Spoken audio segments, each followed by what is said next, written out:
Hey, what's up, Stay Tuners? It's your good friend Jimbo here, letting you know that today's podcast is presented by Podgo.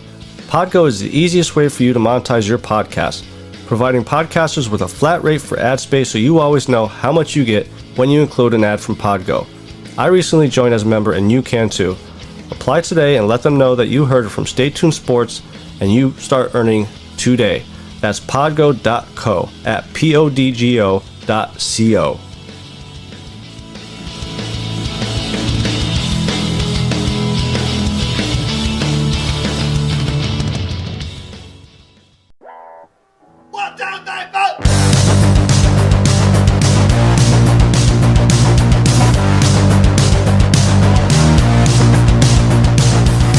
Heard the rest. Now here's the best Stay Tuned Sports Podcast. And hello there, all you Stay Tuners. Welcome back to another episode of Stay Tuned Sports. It's your good friend Jimbo here, once again, doing our weekly sports podcast here. With our weekly whatever kind of stories pop into the sports world. A little bit slow this week, but I have a couple of topics to talk about. We had Anderson Silva making his third pro boxing match last weekend, and to be honest, quite surprised how well he did. We'll touch on that. Also, updating the Stay Tuned Sports Podcast Truck Series from this past week. Quite a another very good race. We had another ButtKicker challenge, and I'll let you guys know who took it and if they were successful at it, as well as one of my favorite sports, newer sports, I guess you could call it, bare knuckle boxing, back this weekend. I'm going to give my picks for the fights there.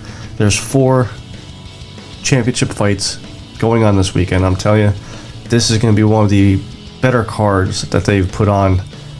I would say even overall, it's definitely stacked. But we'll get into it. But before we get into this show, head over to staytunedsports.net for any past episodes that you guys may want to see or just skim through or whatnot. Also, on the right hand side, there's all of our social media accounts. So make sure you like and share all of them. Because normally, past couple weeks, I should say, I've been doing giveaways during the Truck Series races. Last week was one of our bigger fans of the show, Tana Himmelman, Andrew's mother, won a copy of Nobody with Bob Odenkirk. So I'm still thinking if I should do another giveaway this Friday during the races. So you definitely want to tune in because you never know. It could be a different giveaway. But you're not gonna know unless you are following us on Facebook or Twitter. So make sure, like I say, you go there, subscribe to our YouTube channel, and also on our website up top there is our merch tab. I'm going to be working on a t-shirt and a hat this week. Scott Crump from the Erskine League ran a 4th of July themed car this past Monday, and I'll tell you what, it turned out really, really nice. That I may just get a die cast of that one. Definitely have some ideas in my mind of how I want to put that car on a t-shirt, design wise. I think it's going to look really cool. And also head over to www.buymeacoffee.com/stsports in case you don't want to buy merch or whatnot. You could help support the show by giving a small donation, $1, $5. But the thing is, I don't take coffee, so you'd have to buy me a beer. And when you go on there, you'll see, you buy me $1 beer or $2 beer, and it only helps get bigger and better giveaways for you guys. That's the way I look at it. So make sure you hit up both those websites. So last Friday, like I said, every Friday over on YouTube, 3Y TV, the Stay Tuned Sports Truck Series goes off. Sorry, just listen to my dog. He's going ballistic downstairs there. But this past week, they were at Richmond, and like I said, we had another ButtKicker challenge, and it was none other than the Stay Tuned Sports Truck driver, James Lorello. Now, last time he tried to do this was earlier in the year. I think it was real early, maybe the second or third race of the season. Tried to go for it, and unfortunately there, he didn't last that long, got caught up in a couple of wrecks during that race that pretty much took him out of the race. But this time around, he actually did very well. So far, Jordan Scheffler, up until this race, Jordan Scheffler was the one, or Colin Olery, sorry, was the one that got up there the closest. Got up to third place, but wrecked a little bit late in the race and was not able to complete the challenge. But last week, James actually got up to first place with 40 laps to go. It was him and Ben Izinga just, racing each other.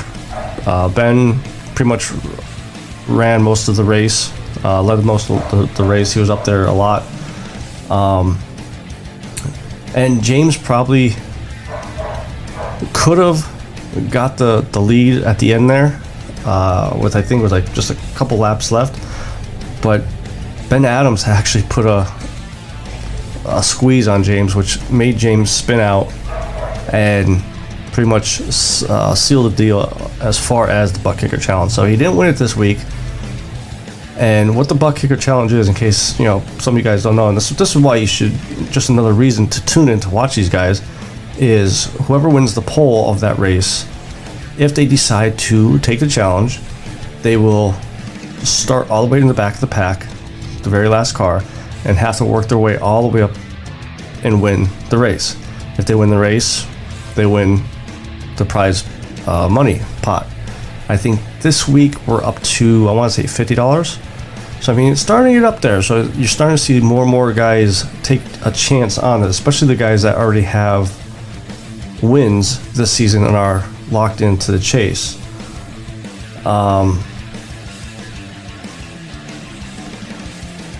As far as, like I said, James, he did really well. I was very happy to see that he was back up there.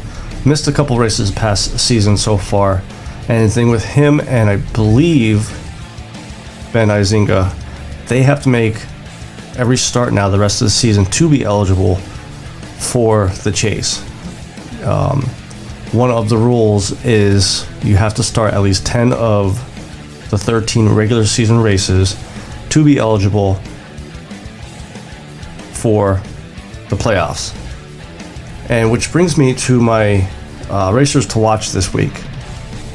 So far I believe there was 7 racers that have wins. So already 7 of the 10 spots are locked in for a championship. And here's the other thing too, is if we get 3 more new race winners and the top 10 racers are all wins, they're locked in. Once you get into, even 11 or 12 different racers having wins, then it comes to the points.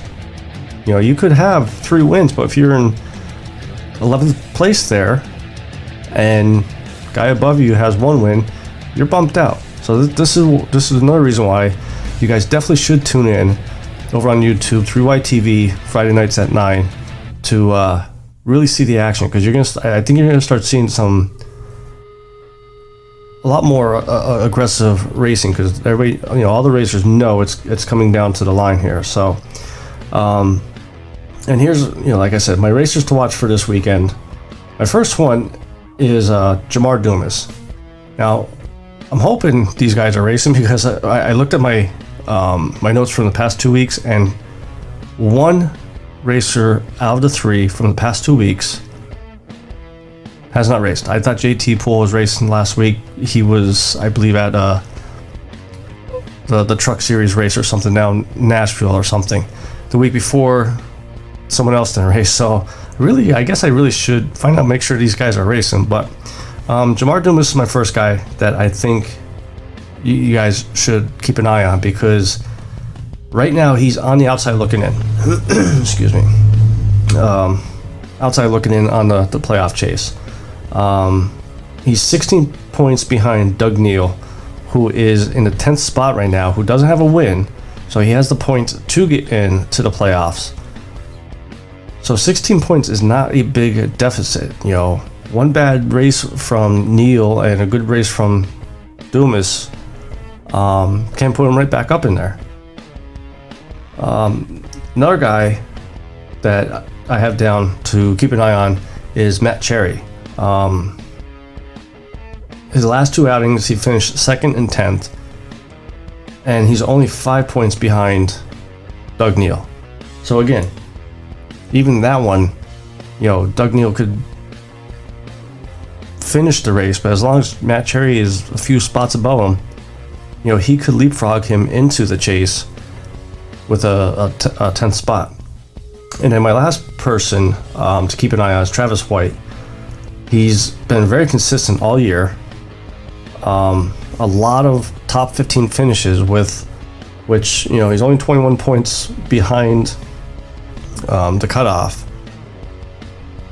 As long as he stays consistent, just maybe, you know, all it takes, like I said, is one or two bad races, and he could just leapfrog right in there. Out of these three, that I think has the best chance to break into the playoff chase here, I would not be surprised if you see Travis White make it in there. Like I said, Doug Neal's in 10th place right now in the points. Just one or two bad races, and it's all it's going to take to put Travis White in the last spot for the playoffs. So make sure. And then this week we are at Darlington. The sponsor for the race is Brookstone Animal Hospital. So make sure you guys come over on YouTube, 3Y TV, 9 o'clock for the Stay Tuned Sports Podcast Truck Series. Root these guys on. Make sure you guys are active in the chat, because that's how I decide if I'm going to do a giveaway or not, and that's how I decide who's going to be the winner. So again, over on YouTube, 3Y TV, Friday night, 9 p.m. So kicking off the show, I said about Anderson Silva making his, I believe third pro boxing match this past weekend, going up against Julio Cesar Chavez Jr., which obviously his father is one of the iconic boxers who was on the main card. He was the main event in an exhibition fight. His last pro fight, he's retiring finally. You know, I mean, he's up there in age. I watched the fight, and you know, again, when I hear anytime a MMA guy going to boxing or boxing guy going to MMA, it never ends well for the fighter who's going to a foreign sport of theirs. You know, we've seen James Toney try to fight Randy Couture, and that was just terrible. It just terrible. It should never have happened. Conor going up against Floyd. You know, yes, Conor got stopped, but he lasted a long time. You know, what was it, 8 rounds, 8 of the 12. Whether Floyd's playing with him or not, I thought Floyd played more with the Paul brother than he did with Conor.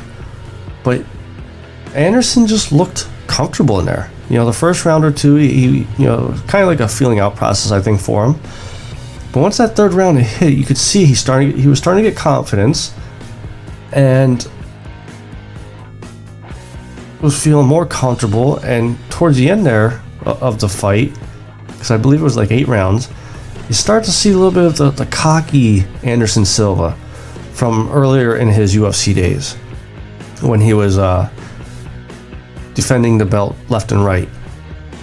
And he was an underdog going into this fight, but he pulled up the split decision and got the win. Now this was his first boxing match since 2005, and his last boxing match was a loss. But after the fight was over, a lot of people started doing the what ifs. You know, how great would have Anderson Silva been if he would have stuck with it in 2005 instead of flipping over to MMA? And you know, it's a good question. You look at his knockouts in the UFC, okay? Take away, because I went through his record all the way down from his very first fight against Chris Lieben. A lot of them were knees or head kicks, you know, as far as the knockouts, but he did have 4 KOs from punches. He was always a very good striker, but when you think of Anderson Silva and you think of Brazil, you think of jiu-jitsu, so you'd automatically think he would have more submissions than knockouts, and actually it was just the opposite. Out of 46 fights, he had 23 knockouts. Now, like I said, granted, a lot of them were due to his legs, you know, whether it was a head kick or knees, you know, but he did have a lot of knockouts with his punches. So to answer the question of how good would it have been in boxing if he stuck with it, I don't know if he would. I don't think he would ever be a champion. You know, the 100 and I think it's the 182 or 185 pound division. You know, you got to be one of the best in the world to be a champion. You look at Canelo Alvarez, okay? Silva's not going to touch him. I'm sorry. Even if Silva was younger and stuck with boxing, he was not going to touch him.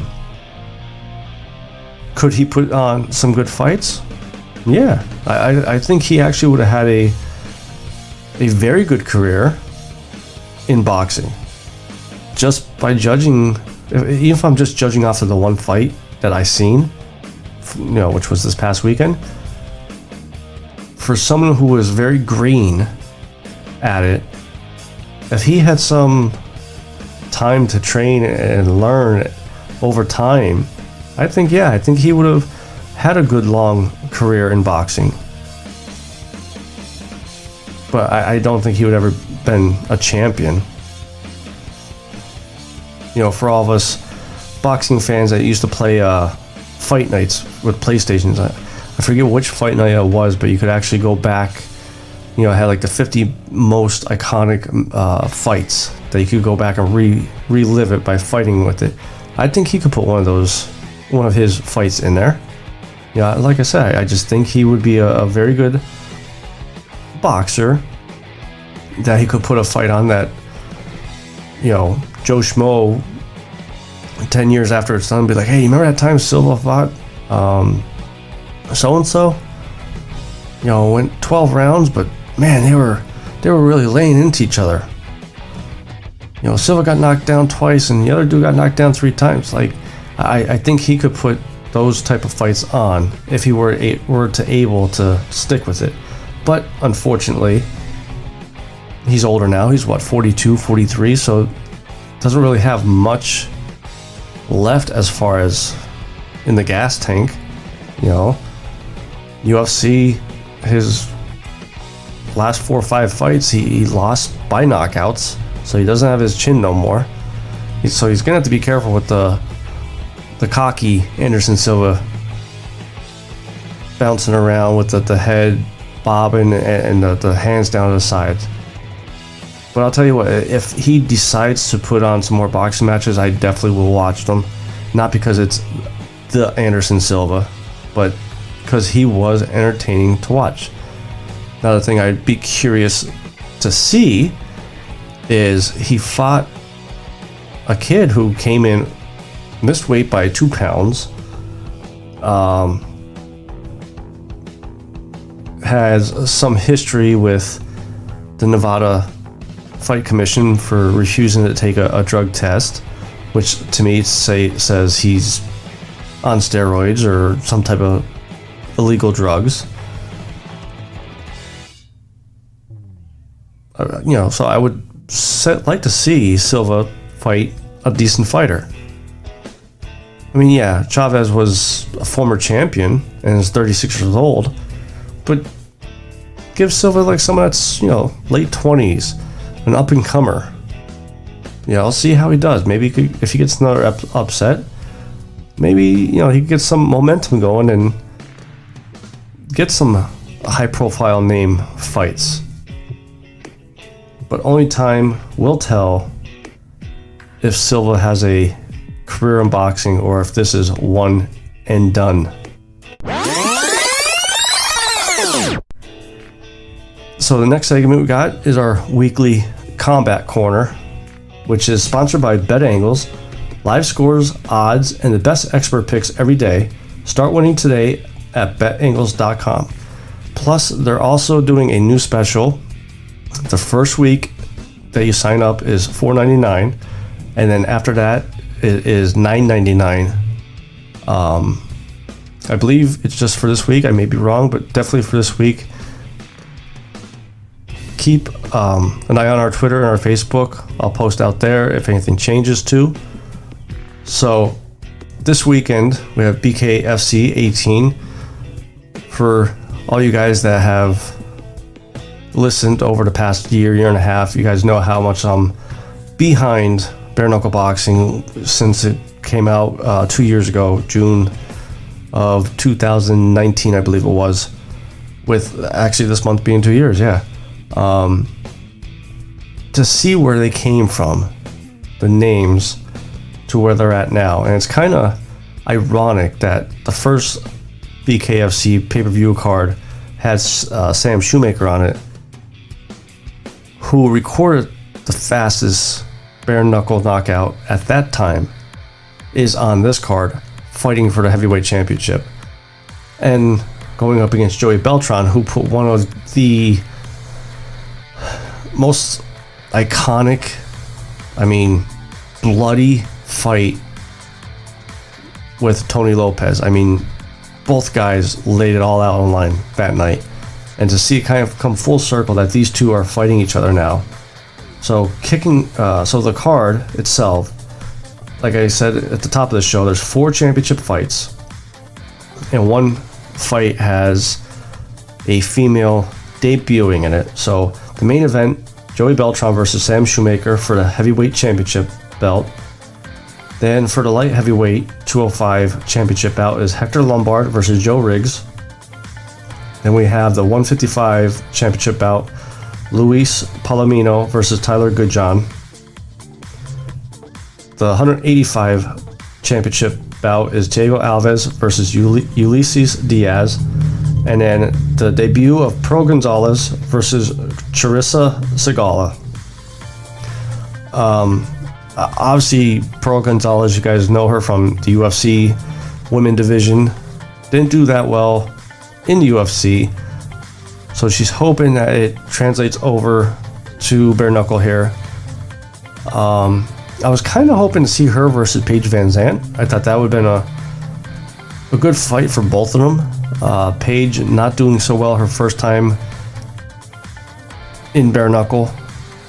And part of me wonders if the main event, stardom kind of got to her. So maybe have her fight Pro Gonzalez as a 4th or 5th fight of that card, to kick off the show, say. But we got Pro Gonzalez versus Charissa Segala. I'm not sold on Pearl.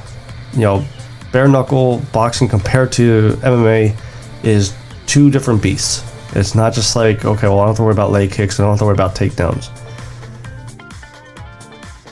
There's no gloves, so once you get punched right in the nose, we all know, don't feel good. And it's definitely a wake-up call. And I think when she gets hit once, she's going to be like, what the hell did I get myself into? So I'm going with Charissa Segala here. ruining Pro Gonzalez's debut. So the 185 championship belt. These next 4 fights, I'll be honest. Well, 3 of the 4 definitely, I think, are going to be brutal fights with possible knockout endings in them. So the 185, we got Thiago Alves versus Ulysses Diaz. Diaz has the quickest knockout in BKFC. Just a few months ago, was like 3 seconds. You know, the bell rang, he punched once, and that was it. But Alves is no slouch either, okay? You know, again, he came from the UFC, had a lot of knockouts by punches, so he has a lot of power. I don't see this one lasting past the second round. You know, maybe the first round might be a feeling out process, but I think once that's done, it's going to be balls to the wall for both of them. And I'm not sold on Diaz yet. I think he's a good fighter, but 2 seconds, or however many seconds it was that he had that knockout, if Alves can get out of the first round and kind of let Diaz know, like, I'm not no slouch, I think Alves is going to take it. So I got Alves winning this one by knockout. Now this next fight, the 155 bout, Luis Palomino versus Tyler Goodjohn. I don't know why they're giving Tyler Goodjohn a title fight. I was not impressed with his last fight at all. You know, he was coming in very highly touted, with a lot of hype coming from England, and he barely beat Charles Felony Bennett, who is a good fighter. He's entertaining, but he's nothing. He's, again, not a championship caliber fighter. So I don't know why or how he convinced David Fettleman to let him have a title shot. So needless to say, I'm going with Palomino here. Palomino is the boxer, the pure boxer here. This one could go to the decision, but this one I think is going to be a bloody fight. I think it's going to be a good fight, but just don't know why they gave Tyler Goodjohn a title shot here. So then we got the co-main event, the 205-pound championship bout, Hector Lombard versus Joe Riggs. Someone's gonna die. I mean, both are big guys, both have tons of power, and this one I don't see getting out of the first round. I kind of want Joe Riggs to win, and I'm kind of hoping he wins, but I think Hector Lombard pulls this off and is crowned the 205-pound champion of bare knuckle boxing. Then we have the main event that I've been waiting for Sam Shoemaker to get a title shot. I thought he should have got a title shot a few months ago, but Joey Beltran had to fight somebody else. This is going to be a very good fight. If you see Sam Shoemaker's first couple fights in bare knuckle boxing, you can see his defense is a lot better than it was back then. And I think that is going to help him a lot more now with Joey Beltran. Thing is, Joey Beltran also has improved compared to the first couple times he fought in bare knuckle. So it's like they both equally improved. It's just a matter of who's going to slip up first. And I'm hoping Joey Beltran slips up, because my boy Sam, you gotta love a redneck guy that comes out with the USA shorts on, the American shorts on. So going with Sam Shoemaker here for the win. So that is all my picks for bare knuckle boxing. I know it's been a while, but I may even live tweet during the pay-per-view. So make sure you guys head over to ST Sports Podcast over on Twitter. If you forget what the handle is, make sure you go to staytunesports.net. On the right hand side is all of our social medias. You know, Facebook, YouTube, Twitter. Make sure you like and follow all of them. And once you're done liking all of them and following them, make sure you head over to www.buymeacoffee.com, ST Sports, and buy me a beer or two. I mean, I could drink 5, whatever you guys want to give me. I'm cool with it. So I think that's going to be it for this week. Like I said, make sure you guys tune in Saturday night for the bare knuckle boxing. But before that, make sure you tune in Friday night over on YouTube through YTV to watch the Stay Tuned Sports podcast truck series. And be active in the chat. Say hello to me. Maybe you'll win a movie or something else. Not sure what I'll give away. May give something away. Make sure you tune in. It's your good friend Jimbo, signing out.